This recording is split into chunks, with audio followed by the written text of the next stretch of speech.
하나님을 알아가는 것이 우리의 믿음의 삶이라고 할 수 있습니다. 즉 믿음의 삶은 하나님을 하루하루 알아가는 것이 바로 믿음의 삶이죠. 하나님을 알지 못하면 믿음이 자랄 수 없는 것입니다. 우리가 아무리 노력을 해도 또 아무리 어떤 힘을 써도 하나님을 알지 못하는 노력이라면, 하나님을 알지 못하는 교만이라면 당연히 믿음이 자랄 수 없습니다. 그래서 우리는 믿음의 삶을 살기 위해서 하나님에 대해서 알고자 힘써야 될 줄 믿습니다. 우리의 삶 가운데 하나님은 어떻게 우리 가운데 계시는지 돌아볼 필요가 있다는 것이죠. 처음 하나님을 만났을 때 느꼈던 마음과 신앙생활을 한 10년 정도 했을 때 깨닫는 하나님의 은혜는 좀 더 달라야 되지 않겠습니까? 또 그 하나님, 처음 만났던 그 하나님, 또 10년이 지나서 하나님을 만났던 그 하나님은 우리의 하나님에 대한 알미라고 하는 것이 축적되었기 때문에 차원이 다른 하나님으로 우리는 분명히 그렇게 고백되어져야 된다는 것이죠.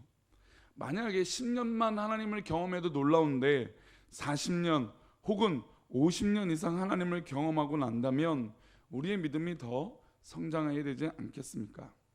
또한 우리가 적어도 한 3, 40년 이상 믿음을 믿었다면 믿지 않는 사람들에게는 적어도 정확하게 우리의 믿음이 이거다라고 표현해 줘야 되는 것은 아닌가라고 하는 생각도 해봅니다.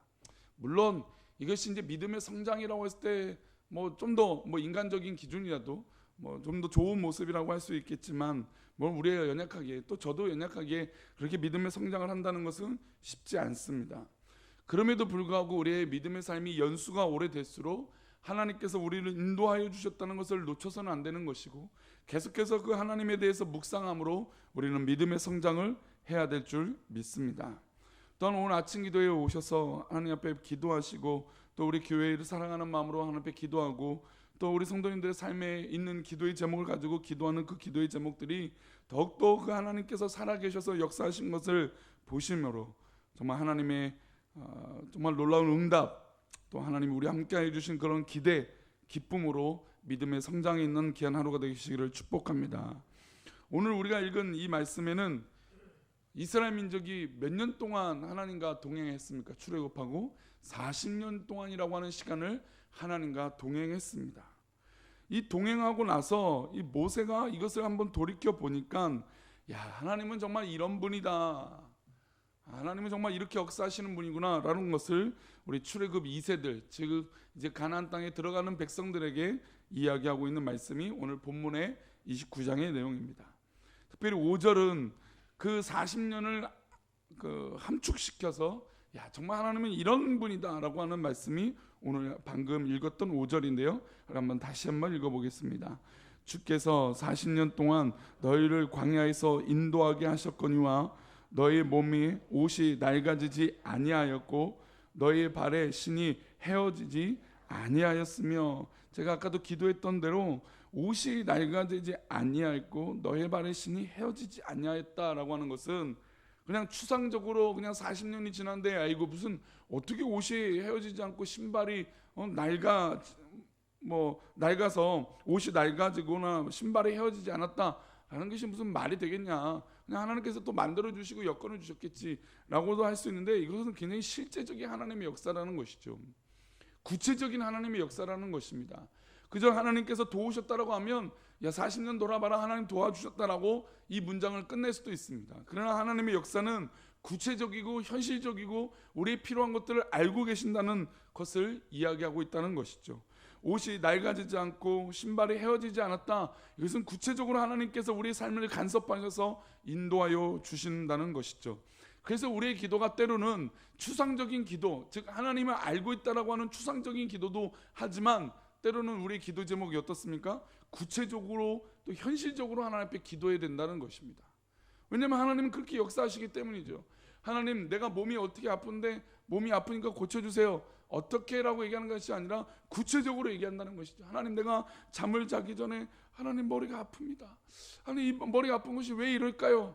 하나님 도와주세요, 하나님 이끌어주세요, 하나님 원인을 알 수 없습니다. 구체적으로 더욱더 기도하는 것이죠. 물론 제가 이렇게 머리가 아프는 병에 대해서는 제가 잘 모르니까 이렇게밖에 표현을 못하지만, 머리가 아프거나 또 잠을 못 이루신 분은 그 과정들을 다 알고 있단 말이죠. 그러면 그 과정들을 하나님 앞에 자세하게 구체적으로 이야기하고 고백한다는 것이죠.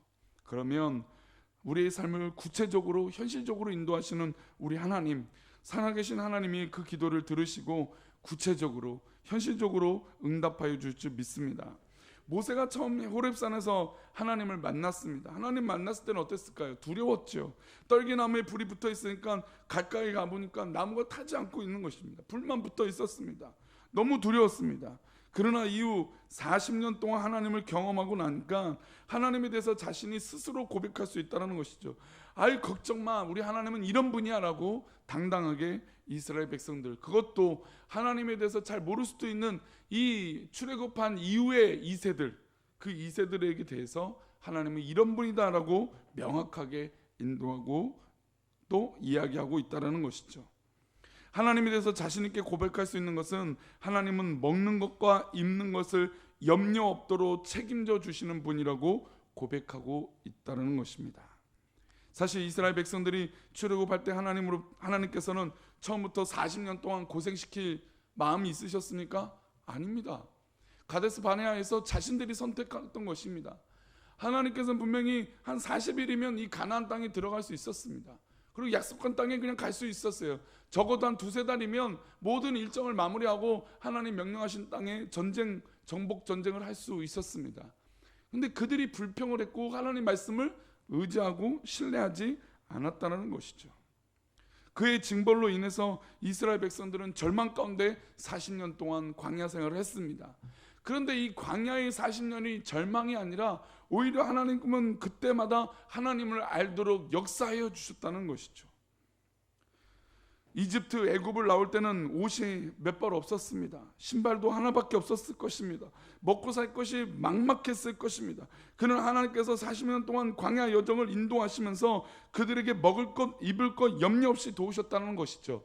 어떻게 보면 우리 한국교회가 60년대, 70년대 어려운 시기들을 보내면서 하나님 우리 민족이 잘 먹고 잘 살게 해주세요 라고 기도했습니다. 그런데 우리 민족 가운데 하나님 어떻게 하셨습니까? 응답하셨다는 것이죠.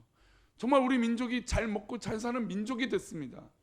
적어도 기본 이상은 다 살 수 있다는 것이죠. 아무리 어려워도 이제는 나라에서 지원이 물론 많지는 않지만 풍요롭지는 않지만 하나님 우리를 그렇게 인도하셨다는 것이죠. 저도 사실 5년 전만 해도 그 뭐 뷔페를 가거나 음식점에 가면 제 밥그릇을 한 번도 남겨본 적이 없습니다. 심지어 아내는 뭐 많이 먹지 않으니까 그것까지도 저는 다 먹었던 사람입니다. 근데 제가 우리 집안에 이제 당뇨가 있으니까 이 신호가 조금씩 오죠. 물론 지금 있는 것은 아니지만 조금씩 신호가 있으니까 안 되겠다라고 하는데 그게 방법 중에 하나가 쌀밥을 많이 먹으면 안 되는 거예요. 그 얼마나 풍요로운 거예요. 밥을 남기는 거예요, 제가. 근데 지금은 뷔페를 가면 이제 그게 습관이 되니까 당연히 이것도 다 먹어야 되는데도 그냥 적당하게 먹어요. 그러면서도 내가 이렇게 배부른 사람이 됐네, 내가 이렇게 풍요로운 사람이 됐네 라고 하는 생각을 하게 됩니다. 그러면 하나님의 인도하심이 이렇게 있는데 그에 대한 감사하지 못하고 돌아보지 못하는 건 누구의 몫일까요? 그것도 하나님의 몫일까요? 그것이 아니라는 것이죠. 하나님은 분명히 우리가 그렇게 기도하면 그렇게 응답하시는 분이에요. 그러나 우리가 그 순간 그것이 내 뜻대로 되지 않았고 우리가 그렇게 염려했다라고 해서 하나님의 역사하심을 다 모른 척해서는 안 된다는 것이죠. 오늘 그래서 모세는 우리가 40년 동안 돌아봤을 때 하나님이 이렇게 우리를 인도해 주셨다, 그러니 이 하나님의 은혜를 잊지 말아라 라고 이야기하고 있는 것입니다. 그리고 모세는 하나님 앞에 계속해 이렇게 고백합니다. 우리 14절과 15절인데요. 우리 신명기 29장 14절 15절 우리 두 절의 말씀 읽어보겠습니다. 시작. 내가 이 언약과 맹세를 너희에게만 세우는 것이 아니라 오늘 우리 하나님 여호와 앞에서 우리와 함께 여기 서 있는 자와 오늘 우리와 함께 여기 있지 아니한 자에게까지이니. 아멘. 주님께서 우리 하나님께서 40년 동안 광야에서 우리를 인도해 주셨으면 이제 앞으로도 우리를 어떻게 하시겠다는 것입니까? 지켜주시겠다는 것이죠. 하나님이 지금도 우리와 함께하여 주셨지만 오늘 우리와 함께 하고 있지 않는 사람들, 즉 앞으로 태어나는 다음 세대들, 그 세대들도 하나님께서 지켜주시겠다고 약속하신다는 것입니다. 하나님의 약속은, 하나님의 언약은 한 시대로만 끝나는 것이 아니라 앞으로도 영원한 약속인 줄 믿습니다. 하나님의 말씀은 무슨 공소시효가 끝나면 없어되고 소멸되는 약속이 아니라 영원한 하나님의 약속인 줄 믿습니다. 그 약속을 지금 모세는 이스라엘 백성들 가운데, 즉 이제 가나안 땅에 들어가는 백성들에게 다시 한번 이야기하고 있는 것이죠. 하나님의 약속은 40년 전에 출애굽시켜 주셨다면 이제 가나안 땅도 확실하게 인도해 주시겠다라고 하는 이 미래, 그 불안정한 미래도 하나님께서 책임져 주시겠다라고 약속하고 있다는 것이죠. 그러니 우리 교회가 분명히 미래가 하나님 앞에 응답받게 될 줄 믿습니다. 아니, 이미 응답받은 줄 믿습니다. 그래서 사실 저는 지금 우리 주변에 일어난 현상 때문에 조금 불안한 마음은 있습니다. 그렇죠? 오늘도 지금 요 가까운 곳에서 포크레인 작업을 하니까 그 소리가 들리니까, 이 소리가 이제 평야가 많아져서 건물들이 없어졌잖아요. 그러니까 음이 반사되는 게 없으니까 그냥 소리가 쿵 하면 쿵 소리가 아주 그냥 그 평화하게, 그냥 청아하게 소리가 들립니다. 뭐 그런 것은 있지만, 근데 우리 하나님께서 우리 교회를 사랑하여 주셔서 이끌어 주시고 분명히 우리가 기도한 대로 하실 것을 조금도 의심이 안 생겨요. 그거는 조금도 불안하지 않아요. 이 과정을 잘 견디면 된다는 걸 하나님께서 응답하신 것을 저는 확신해요. 왜냐하면 우리 교회를 그렇게 지키셨기 때문이에요. 근데 우리가 현실을 보면 조금 불안하고 어려운 마음들이 있어요. 그렇죠. 그러나 하나님의 약속은 그때뿐이 아니라 지금도 앞으로도 우리 교회를 사랑하여 주시고, 마치 출애굽한 이스라엘 백성들처럼 애굽에서 이끌어 주셨고 가나안 땅까지 인도하시는 것처럼 우리의 지금의 기도의 삶이 광야의 여정이라면 하나님께서 분명히 우리에게 가나안 땅도 허락하여 주실 줄 믿습니다. 그러니 이 광야의 40년 동안 낙오되는 그런 백성들이 있는 것이 아니라 끝까지 완주하는, 그래서 하나님의 기쁨을 누릴 수 있는 응답받는 그런 우리 사랑하는 아침 기도에 오신 성도님 되시기를 축복합니다. 우리 모든 꿈꾸는 교회의 권속들이 그래야 되지 않겠습니까? 하나님의 약속을 성취하는 그 기쁨을 모두 누려야 되지 않겠습니까? 그래서 제가 지난 주일 대예배 때도 우리 많은 성도들이 모이셔서 예배를 드리고, 또 오후 예배도 또 많이 모이셔서 함께 사랑하는 그 모습을 보고 참 감사했습니다. 아, 우리 교회 이렇게 살아있구나, 정말 하나님이 이렇게 인도하고 계시구나라는 것을 느끼게 됩니다. 이것도 또한 하나님의 역사인 줄 믿습니다. 하나님께서 우리를 그렇게 사랑하신 줄 믿습니다. 그럼 우리는 어떤 하나님을 붙들고 기억해야 될까요? 하나님은 한번 말씀하시면 세상의 종말이 올 때까지 지켜주시는 하나님인 줄 믿습니다. 하나님은 말씀하시고 지켜주시고 우리는 그 말씀을 붙들기만 하면 되는 것입니다. 우리의 믿음은 다른 것이 아니라 하나님 말씀하시면 하나님 네라고 하고 그것을 믿으면 된다는 것이죠. 하나님은 절대로 실망시키지 않으시는 우리 하나님이신 줄 믿습니다. 오늘 우리 하루를 살아가면서 먹고 사는 것 때문에 아니면 또 다른 것 때문에 염려한다면 하나님 앞에 맡겨놓으시고 기도하시기를 바랍니다.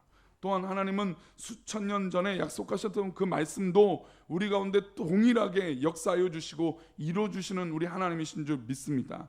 그 옛날 모세에게 약속하셨던 그 약속이 오늘 우리에게도, 우리 꿈꾸는 교회 가운데도 이루어질 줄 믿습니다. 오늘 맥체인 성경 읽기표 이사야 말씀 한번 보겠습니다. 이사야 54장 7절부터 9절인데요. 우리 이사야 54장 7절, 8절, 9절입니다.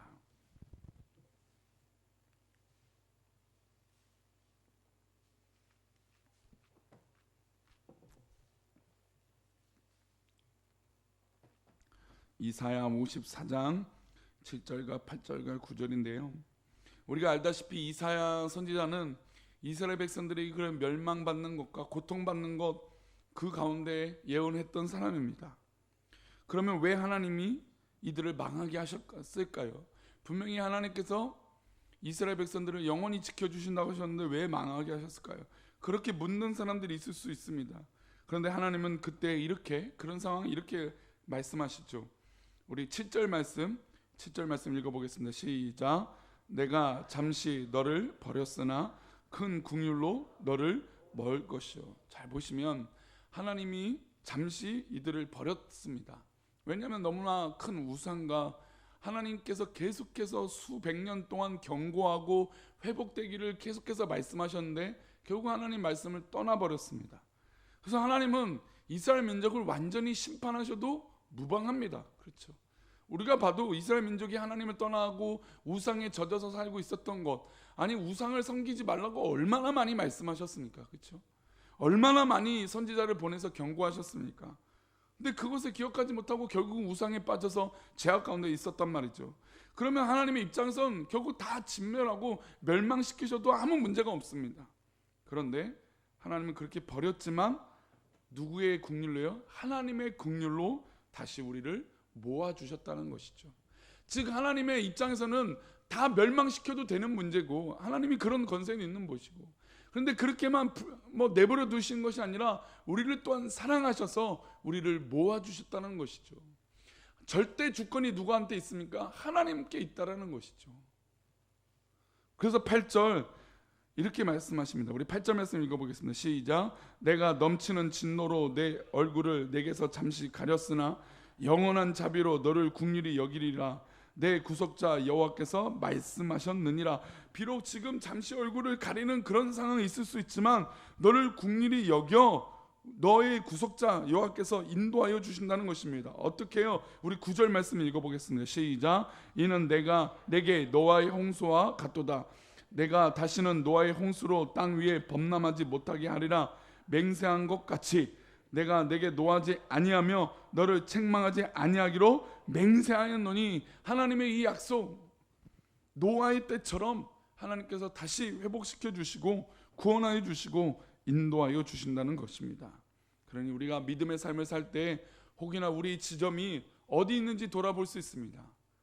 혹시나 우리가 출애굽하기 전에 있는 믿음의 모습인지, 아니면 우리가 지금 광야의 삶을 살고 있는 믿음의 모습인지, 아니면 지금 가나안 땅에서 영적인 치열한 전투를 하고 있는 것인지 돌아볼 필요가 있다라는 것이죠.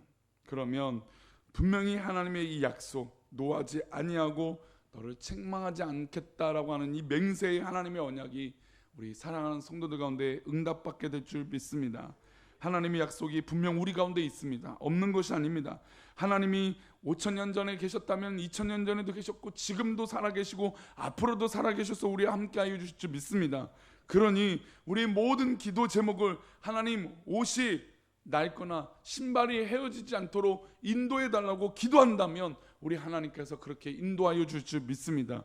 그것을 믿고 염려를 맡겨놓으시고 하나님 앞에 기도하시며 승리하시는 우리 귀한 사랑하는 백성들 되시기를 축복합니다. 기도하겠습니다. 하나님,